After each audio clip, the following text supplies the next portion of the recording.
మనలో చాలామంది ఫేస్ చేసే ప్రాబ్లమ్ వైట్ హెయిర్. సో, దాన్ని కవర్ చేయడం కోసం హార్మ్‌ఫుల్ డైస్ వాడుతున్నాం. అలా కాకుండా ఇలాంటి హెన్నాస్ ట్రై చేయండి, బావుంటుంది. వీడియోలో చూసేయండి.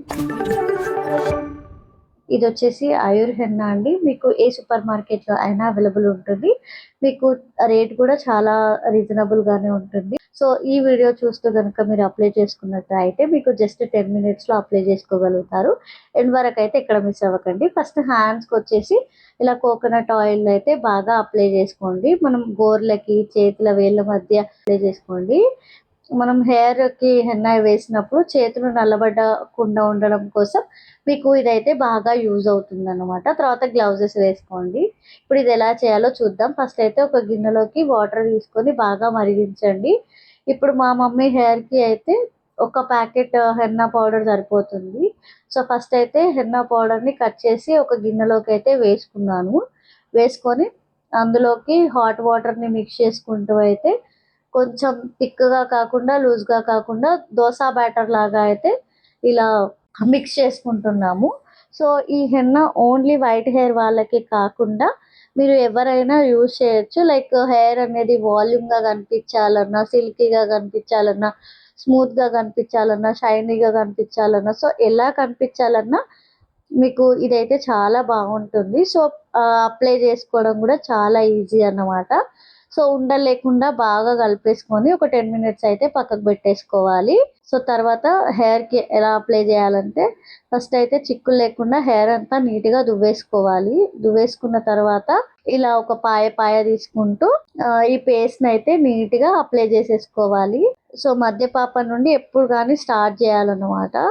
సో, ఇలా తీసుకుంటూ ఇలా మొదల నుండి కొసల వరకి నీట్‌గా అప్లై చేసుకోవాలి. అప్లై చేసుకున్న తర్వాత ఇలా ముడి కట్టేసుకోవాలన్నమాట. మీరు హ్యాండ్స్ ఎందుకు యూజ్ చేస్తున్నారు? బ్రష్ యూజ్ చేయొచ్చు కదా! అనే కామన్ క్వెషన్ వస్తుంది.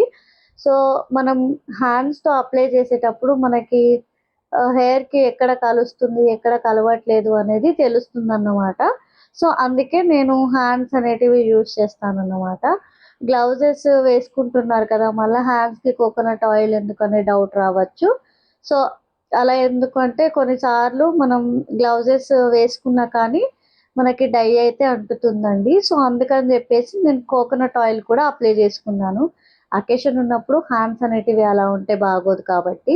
మనం హ్యాండ్స్‌తో అప్లై చేసుకోవడం వల్ల మనకి టైం అయితే సేవ్ అవుతుంది. అట్ ద సేమ్ టైమ్ మనకు మనం అప్లై చేసుకోవడానికి కూడా వీలుగా ఉంటుందన్నమాట. సో, ఇలా ముడి కట్టేసుకున్నాం కదా! తర్వాత ఈ పోర్షన్, అటువైపు పోర్షన్ అలా అన్ని పాయలు తీసుకుంటూ అయితే మొదల నుండి కొసల వరకు నీట్‌గా అప్లై చేసుకుంటూ అయితే హెయిర్ అంతా ఇట్లా కంప్లీట్ చేశాక ఇలా మెడకి కింది వైపున కూడా అప్లై చేసుకోవాలి. ఒకవేళ స్కిన్‌కి ఎక్కడైనా మనకి ఇది హెన్నా పేస్ట్ గనక అంటినా కానీ మీకు మెడ దగ్గర అంటినా లేదా ముందు కొంచెం ఫ్రంట్ వైపులో అంటినా కానీ పెద్ద ప్రాబ్లమ్ ఏముండదు. ఈజీగానే పోతుంది. బట్ హ్యాండ్స్‌కి అంటినప్పుడు అంత ఈజీగా పోదు. ఎందుకో నాకు తెలీదు. సో, అయిపోయిన తర్వాత ఒక 40 మినిట్స్ ఉంచేసుకొని తర్వాత హెయిర్ వాష్ అయితే చేసుకోవాలి. హెయిర్ వాష్ చేసుకున్నాక ఎలా ఉందనేది కూడా చూపిస్తాను. సో, ఫ్రంట్‌కి కూడా నీట్‌గా అప్లై చేశాను. టోటల్‌గా కవర్ అయ్యే విధంగా. సో, మొత్తం అప్లై చేశాక కూడా నా హ్యాండ్స్ అయితే ఇలాగే ఉన్నాయి. కొంచెం కూడా అంటలేదు ఎక్కడ కూడా హెన్నా కూడా. సో, ఇలా హెయిర్ వాష్ చేసుకున్నాక మా మమ్మీ హెయిర్ అయితే ఇదన్నమాట. ఒక్కసారి ట్రై చేశాక మీరే డిఫరెన్స్ అయితే గమనిస్తారు. మీ హెయిర్ వాల్యూమ్ కానీ, సిల్కీ టెక్స్చర్ కానీ ఏదైనా సరే మీకు డిఫరెన్స్ అనేది అర్థమైపోతుంది. సో, ఒక్కసారి ట్రై చేయండి.